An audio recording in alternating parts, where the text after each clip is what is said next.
بسم الله الرحمن الرحيم الحمد لله رب العالمين والصلاة والسلام على سيدنا محمد وآله الطاهرين لا سيما مولانا بقية الله في الأراضين روحي وأرواح العالمين لتراب مقدمه الفداء واللعن الدائم على أعدائهم أجمعين إلى قيام يوم الدين.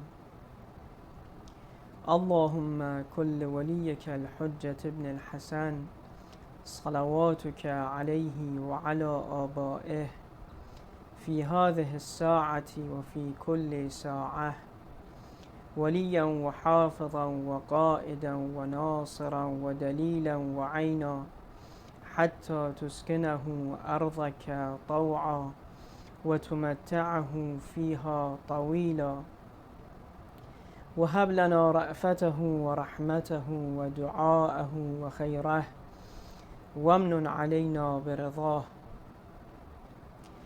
Dear brothers and sisters, Assalamu alaikum wa rahmatullah.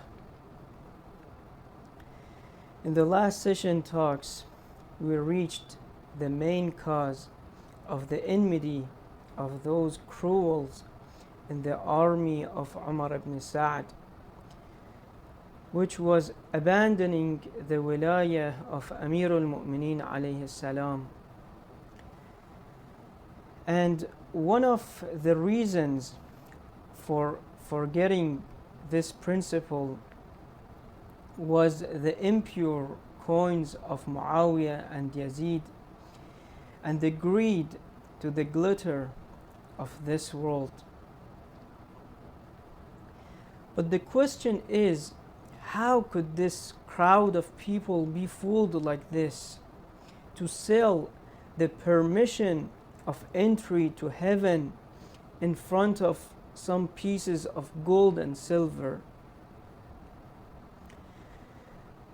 Was there any effective and powerful factor that people were affected by for choosing the false side? What really happened to society at that time which had such a wrong decision? What we can say in answer is, as a general rule, one of the easiest options to change the way of thinking of the public of a society is to change the attitudes of the elders of that community. The reason is that people usually resist pressure from outsiders. But if the elder of a nation advises something, they will accept it more easily. In this way, the outsiders who intend changes should pay less to achieve their goals. In narrations, two issues are emphasized very much. The first important issue that Ahlul Bayt alayhimus salam mentioned with different expressions is that the corruption of an alim, a scholar, leads to the corruption of an entire world. Even if he is a companion of the Prophet, in his own opinion, if he becomes corrupt, it will lead to the corruption of people.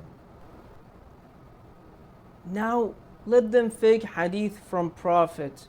أصحابي كالنجوم بأيهم اقتديتم اهتديتم. My companions are like the stars. Whichever one you follow, you will be guided. Take a look at history, and you will find Azrat ibn Qais al-Ahmasi, who's mentioned by Ibn Hajar al-Asqalani in his book Al-Isaba fi Tamyiz al-Sahaba. This book lists the names of 12,000 companions of the Prophet. And Azrat ibn Qais al-Ahmasi is also mentioned among them. Do you know where was he on the day of Ashura? Umar ibn Sa'd made this person the commander of his cavalry on that day. On the third day of Muharram, when Umar ibn Sa'd arrived in Karbala, he said to this person, go and ask Hussein ibn Ali, why did he come here and what he wants? But since Azra was one of the people who wrote a letter to Imam al-Hussein alayhi salam inviting him, he was ashamed and didn't go. Well, considering the argument of Ashabika Nujum, if someone says that great, I want to follow Azra to be guided, what would he do on the day of Ashura? Where was he? He was in Umar ibn Sa'd's cavalry army, the same army that rode horses on the blessed body of Sayyid al-Shuhada alayhi salam on the evening of Ashura. What a guidance! This is the guidance that Rasulullah sallallahu alayhi wa came for, to stand in front of his grandson, the Imam of time, shed his blood, and after murdering him, ride on his holy body with horses? Is this the expected guidance?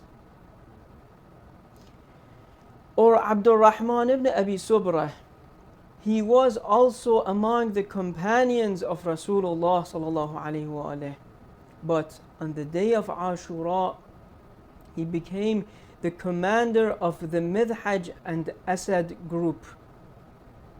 Or Shibth ibn Rib'i, who also had seen the Prophet, but on the day of Ashura, Umar ibn Sa'd made him the commander of the infantry. And also about the prominent scholars who were not among the companions of the Prophet. Someone like Shurayh al-Qadhi. Now whether the fatwa to kill Sayyid al-Shuhada alayhi salam was issued by him or not, but the complete support of a person like Ibn Ziyad is present in history. So imagine what happened to people who saw these faces with such a situation and a mile of titles before and after their names, standing on the side of Yazid. And what was the accurate reasoning that led to the correct decision at that time for a small group of people? We will review it in the next session, inshallah. Walhamdulillahi Rabbil Alameen.